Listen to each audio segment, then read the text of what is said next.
L নিনোৰ প্ৰভাৱত ভয়ংকৰ উষ্ণতাৰ বছৰ হ'ব নেকি চলিত 2026।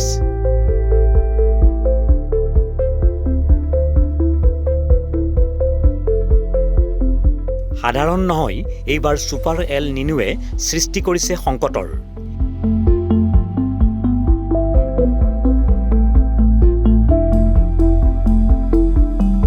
কি এই এল নিনো? কিমান বিপজ্জনক এল নিনোৰ প্ৰভাৱ?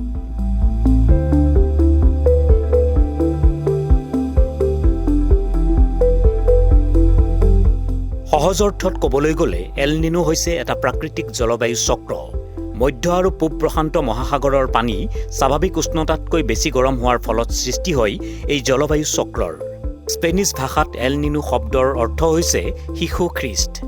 দক্ষিণ আমেৰিকাৰ পেৰু উপকূলৰ মাছমৰীয়াসকলে বৰদিনৰ সময়ত সাগৰৰ পানী গৰম হৈ পৰাটো লক্ষ্য কৰিছিল আৰু তেওঁলোকেই এই পৰিঘটনাৰ নাম এল নিনো ৰাখিছিল।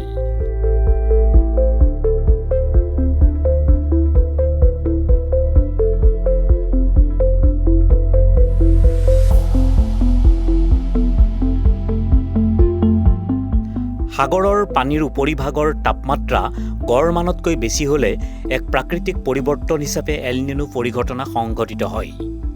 পূব কেন্দ্ৰীয় গ্ৰীষ্মমণ্ডলীয় প্ৰশান্ত মহাসাগৰৰ পানীৰ এই গড় উষ্ণতা যদি কেইমাহমান ধৰি কমেও 0.5 ডিগ্ৰী চেলছিয়াছ বাঢ়ি থাকে, তেতিয়া এল নিনো পৰিঘটনাৰ সৃষ্টি হয়। সাধাৰণতে এই ব্যতিক্ৰম 5 মাহ বা তাতোকৈ বেছি সময়ৰ বাবে হ'লেহে এল নিনো পৰিঘটনাৰ উদ্ভৱ হয়। 2 বছৰৰ পৰা 7 বছৰৰ মাজৰ যিকোনো সময়ত ই আৰম্ভ হ'ব পাৰে আৰু 9 মাহৰ পৰা 2 বছৰ পৰ্যন্ত এই পৰিঘটনা চলি থাকিব পাৰে। কিয় এই পৰিঘটনাৰ সৃষ্টি হয় সেয়া এতিয়াও ঠাৱৰ কৰিব পৰা হোৱা নাই। এই লৈ অব্যাহত আছে গৱেষণা। উদ্বেগৰ কথা এয়ে যে ইয়াৰ প্ৰভাৱ কেৱল সমুদ্ৰতেই সীমাবদ্ধ হৈ নাথাকে। বিশেষজ্ঞসকলৰ মতে শক্তিশালী এল নিনোৱে এইবাৰ বিশ্বজুৰি বতৰ পৰিৱৰ্তনৰ ঘটনা বৃদ্ধি কৰিব পাৰে। ইয়াৰ ফলত বিশ্বজুৰি বায়ু প্ৰবাহ আৰু বৰষুণৰ ধৰণ সলনি হয়, যাৰ ফলস্বৰূপে তীব্ৰ গৰম, খৰাং, অতিবৃষ্টি, বানপানী আদি ঘটনা বৃদ্ধি পাব পাৰে। এইবাৰ অস্বাভাৱিকভাৱে উষ্ণ হৈ পৰিছে প্ৰশান্ত মহাসাগৰৰ পানী, ঠায়ে ঠায়ে ভালেখিনি বৃদ্ধি পাইছে তাপমাত্ৰা। সলনি হৈছে বৰষুণ আৰু বতৰৰ ৰেহৰূপ। তীব্ৰ গৰমৰ ঢৌ, ভয়ংকৰ খৰাং, অতিবৃষ্টি আৰু বান, বনজুইৰ আশংকা, কৃষি ক্ষেত্ৰত ক্ষতি, সামুদ্ৰিক জীৱবৈচিত্ৰ্যৰ প্ৰতিও প্ৰচণ্ড ভাবুকি আহিব পাৰে।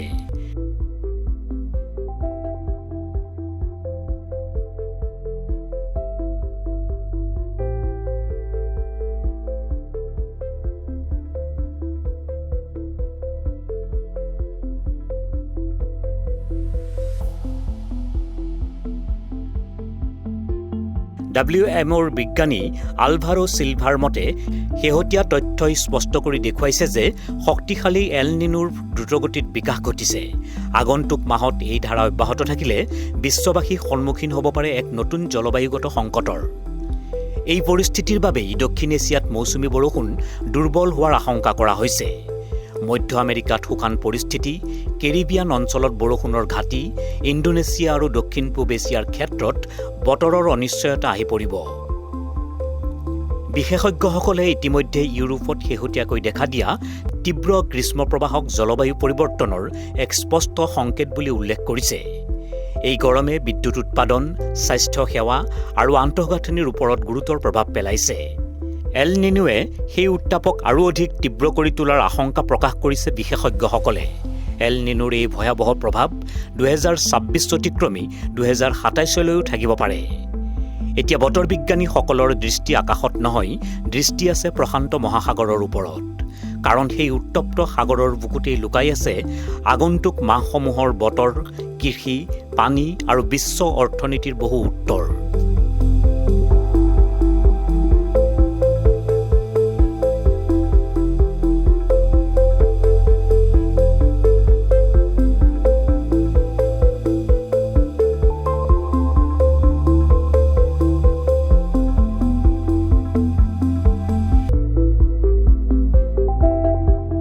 Bureau report, headline 8।